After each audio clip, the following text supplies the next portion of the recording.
Olá, pessoal, tudo bem? Seja bem-vindo, seja bem-vinda à nossa aula de filosofia, né, direcionada para os alunos aí do segundo ano do ensino médio, beleza? Quanto tempo, hein?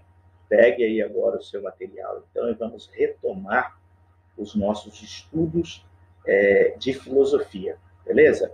Hoje nós trabalharemos o assunto que aparece no seu livro na página 42, né? Página 42, capítulo número 7. Tá? Nós temos aí como tema da nossa aula de hoje, como se tornar quem você é. Aí nós podemos notar, quem estiver com o livro lá na página 42, tá? Para a gente começar a nossa reflexão. Essa busca de refletir ou dar respostas sobre quem você é, ou quem é você, o que é você, sempre fez parte das reflexões filosóficas ao longo da história. Né? E nós vamos entender que existe uma relação, especialmente nesse processo de busca de quem você é, ou o que você com a verdade. Né? Então, existe uma relação entre filosofia e verdade nesse fato. E para refletir sobre esse tema, nós teremos na aula de hoje alguns pensadores que vão iluminar a nossa reflexão com alguns conceitos, algumas teorias a respeito de como esse ser humano deve buscar ser ou tornar ser quem ele é, ok? Nós vamos citar especialmente o pensador Friedrich Nietzsche, que é o primeiro que nós vamos discutir aqui. Deixa eu diminuir a imagem. Aqui, vamos lá.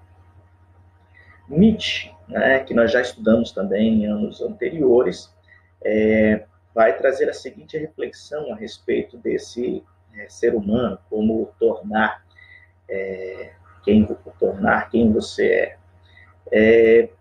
E essa reflexão, segundo Nietzsche, vem baseada especialmente numa preocupação dos filósofos antigos também. Que preocupação é essa? É como que o sujeito deve viver, como que ele deve viver em sociedade. E desde a filosofia clássica se reflete sobre isso e se tem a conclusão de que o ser humano deve viver de maneira ética na sociedade. Mas o que seria essa ética a partir da filosofia e do pensamento de Nietzsche? Né? Nietzsche vem então trazer a reflexão de que falar sobre ética ou encontrar a ética no pensamento de Nietzsche é algo até desafiador. Não que Nietzsche não seja um sujeito ético, nós não estamos fazendo um juízo sobre isso, mas é porque Nietzsche rejeita toda e qualquer pretensão de uma moral ou de teorias universais e objetivamente verdadeiras, válidas para todo mundo. Né? Então, o próprio Nietzsche vai refletir sobre essa ética e vai atacar, né, com muita força aquilo que ele chama de moral de rebanho. Eu já vou falar sobre isso. O que seria essa moral de rebanho?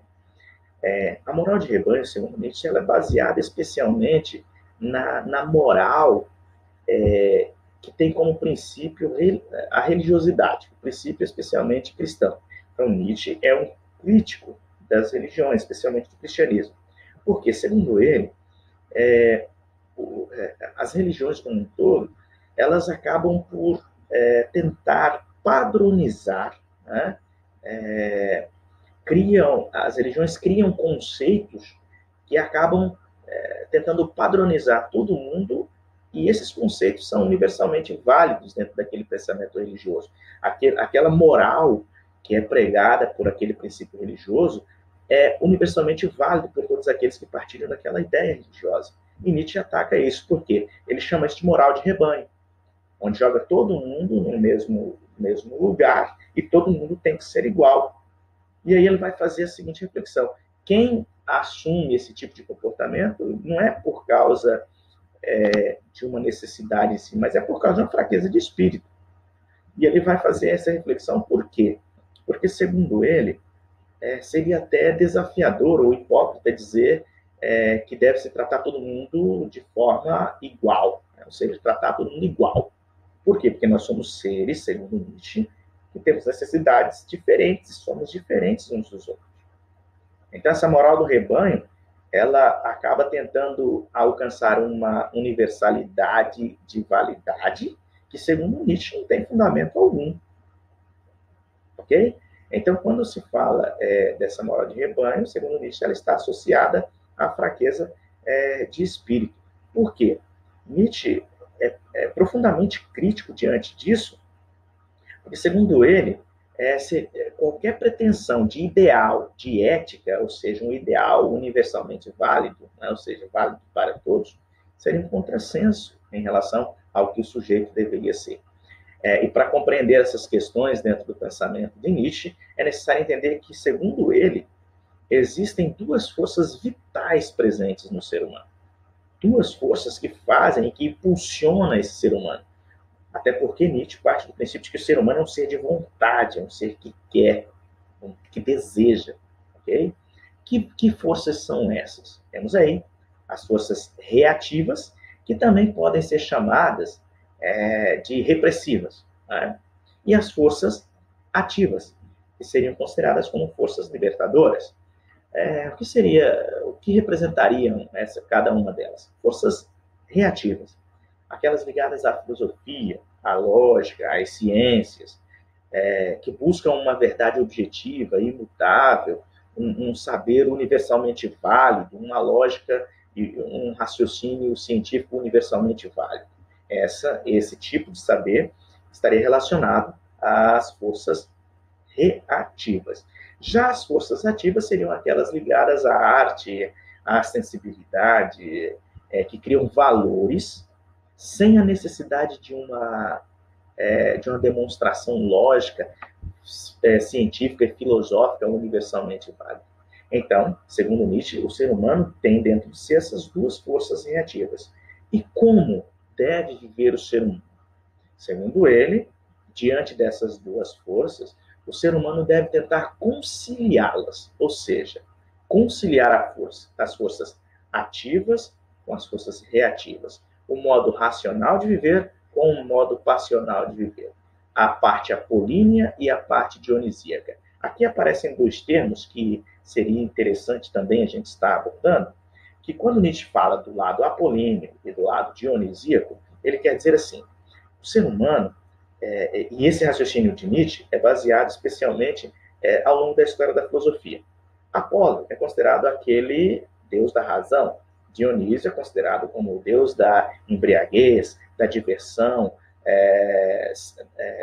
a não preocupação com as coisas. Então, o ser humano tem essas duas dimensões, tá? O lado apolíneo, que é o lado racional, o lado razão, e o lado dionisíaco, que é o lado diversão, distração, sem preocupação alguma. E para Nietzsche, o modo de viver, então, deveria ser uma tentativa de conciliação entre essas duas realidades ou essas duas forças que conduzem a vida do ser humano. Mas não teria um modelo de ética, um modelo de moral, um ideal universalmente válido para que o ser humano pudesse viver eticamente. Tudo bem? Vamos para o próximo pensador da nossa aula de hoje, Michel Foucault, que vai fazer uma análise histórica do cuidado de si. Quem está com o livro pode acompanhar a partir da página 44. Então, Michel Foucault vai fazer um estudo histórico e persegue maneiras diferentes de se conceber uma vida ética. Analisando historicamente a filosofia, ele vai entender, perceber que existem diferentes maneiras de se conceber a ideia de ética ou a vida ética. E especialmente nas diferentes tradições filosóficas ou de vida da sociedade, existem diversas maneiras de entender a relação entre o sujeito e verdade. Essa relação entre o sujeito e a verdade sempre se fez presente nas reflexões filosóficas. E para Foucault, na antiguidade greco-romana, a busca pela verdade se realizava por meio de duas maneiras: o cuidado de si e falar francamente. Então, são duas formas que, segundo ele, marcam esse processo da história dessa relação entre o sujeito e verdade. Para os gregos, a questão principal seria como devo viver a vida. Ou seja, a filosofia clássica, então, proporciona uma reflexão em que traz para o sujeito a necessidade de questionar como que ele deve viver a vida. E uma das respostas, né, que nós já vimos ao longo da história da filosofia é que o sujeito deve buscar viver eticamente, que eu vou falar no próximo slide, nos próximos slides aí, no próximo slide, quando eu abordar a ideia de Sócrates dentro dessa história da filosofia. Tudo bem?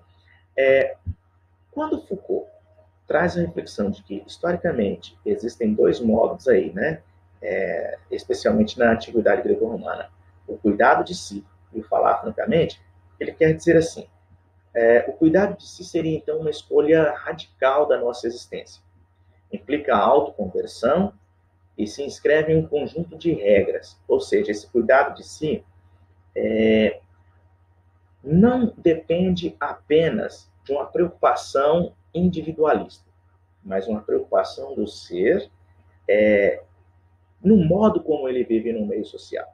Por outro lado, o falar francamente refere-se à necessidade de ser honesto consigo mesmo, ou seja, cuidar de si e ser honesto consigo mesmo. Portanto, trata-se de uma relação entre esse sujeito e a verdade. Está relacionada também com o modo desse cuidado de si. E esse processo de entendimento desse cuidado de si, dentro da filosofia apresentada por Foucault, o cuidado de si está diretamente ligado com esse falar francamente, e vice-versa. Ou seja, o falar francamente seria, segundo Foucault, o sujeito ser honesto consigo mesmo, né? Reconhecer-se enquanto ser no meio social. Uma outra característica também da filosofia de Foucault, e que aparece aí, e que eu vou mostrar no próximo slide, é a respeito dos saberes que ocorrem, especialmente o saber no processo de busca do conhecimento, da verdade no pensamento moderno, a relação entre sujeito e verdade. Nessa análise, Foucault observou que os sujeitos estavam sendo formados por micropoderes. Aparece essa expressão micropoderes no livro de vocês, e eu vou tratar dela com um pouco mais de detalhe aqui nesse slide. Tudo bem? Para refletir sobre esses micropoderes, no pensamento de Foucault é necessário levar em consideração o seguinte tema, a microfísica do poder. Vamos resumir isso de maneira bastante simples para ficar mais fácil para a gente entender. Vamos lá. Para Foucault, nas sociedades modernas, ocorre aí uma mudança de organização. Existe uma nova organização no mundo moderno, especialmente em relação ao poder. Ok? Nessa nova organização, o poder já não está mais concentrado num setor político ou numa forma de repressão, mas ele está disseminado em diversos âmbitos da vida social. Então, para Foucault, o poder está fragmentado em micropoderes, ou seja, o poder está disseminado e se tornou mais eficaz, segundo ele. Esses micropoderes se espalham por diversas instituições do meio social que a gente está inserido. E em cada um deles, quem exerce esse poder interioriza as normas, as regras e cumprem disciplinarmente aquilo que cada um deles tem a sua função. Por exemplo, os pais exercem poder, porteiros, enfermeiros, professores, secretários, secretárias, e assim, diversas dimensões. Em qualquer uma delas, existe, sim, segundo Foucault, o exercício de um certo poder. Então, o poder, segundo Foucault, está espalhado e disseminado no meio social. Adotando essa perspectiva de análise, conhecida como microfísica do poder, Foucault afirma, então, que o poder está presente em toda parte. Não porque englobe tudo, e sim porque provém de todos os lugares, ou seja, está presente em todos os lugares. Vamos aqui, então, concluir a nossa reflexão filosófica, abordando agora as ideias de Sócrates e Agostinho. Conhece-te a ti mesmo e o método da confissão. Aqui nós vamos fazer uma ligação entre esses dois pensadores, que essa ligação vai ter uma relação com o que nós falamos anteriormente, quando nós dissemos sobre o cuidado de si e o falar francamente. Para discutir melhor sobre isso, é necessário levar em consideração o lema do pensamento socrático, o conhece-te a ti mesmo, que, segundo Sócrates, deveria ser o centro de atenção para todos aqueles que desejam filosofar. E essa ideia do conhece-te a ti mesmo é basicamente entendida do seguinte modo: você deve reconhecer que tipo de natureza você possui como pessoa. Esse conhecimento da natureza, ou seja, ao buscar conhecer a minha natureza, esse processo de conhecer a natureza é que vai nortear tudo aquilo que eu vou viver no meio social. Na vida diante dos outros, na vida na política, diante dos saberes científicos e assim por diante. Então, esse problema da reflexão na visão socrática, do buscar conhecer a si mesmo, é fundamental no ser humano porque ele é um ser de razão.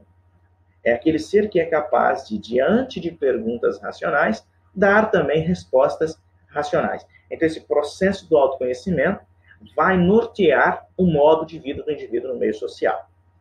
Okay? Assim como Sócrates, Santo Agostinho, lá no pensamento medieval, vai assegurar que a busca da verdade começa pela experiência da sinceridade para consigo mesmo. O indivíduo vai procurar conhecer a si mesmo. Nesse processo de conhecer a si mesmo, esse indivíduo tem que ser sincero consigo. Não tem como ele negar a sua própria razão, a sua própria consciência, quem ele é. E uma vez conhecendo a si mesmo, o ser humano é capaz de compreender as verdades ou a verdade fora de si. Só que eu só posso compreender a verdade fora de mim quando eu tenho coragem, falo francamente a mim mesmo, sou honesto comigo mesmo, nesse processo do meu autoconhecimento. Quando se fala em o método da confissão, é baseado na obra de Agostinho, Confissões, que ele faz uma reflexão sobre ele mesmo e acaba percebendo que ele estava buscando fora de si algo que antes deveria buscar dentro de si. Então, a ligação entre esse pensamento socrático e o pensamento de Santo Agostinho é que, uma vez que o indivíduo busca se autoconhecer, busca conhecer a si mesmo, ele tem que colocar em prática a experiência da sinceridade consigo mesmo. Tudo bem? Meus queridos, nós vamos encerrar por aqui a nossa aula. E eu sugiro, peço que você, assim como a gente já combinou em sala de aula, nós temos um acordo e continua valendo. Ao final de cada capítulo, expliquei qualquer capítulo que for, você tem a responsabilidade de fazer os exercícios daquele capítulo. Tudo bem? Então, você fica com a missão de fazer os exercícios da página 46 e 47, que são os exercícios referentes ao conteúdo que nós acabamos de trabalhar aqui no capítulo 7. Tudo bem? Um forte abraço a todos vocês, bons estudos, bom trabalho, e a gente se encontra na próxima aula. Tchau!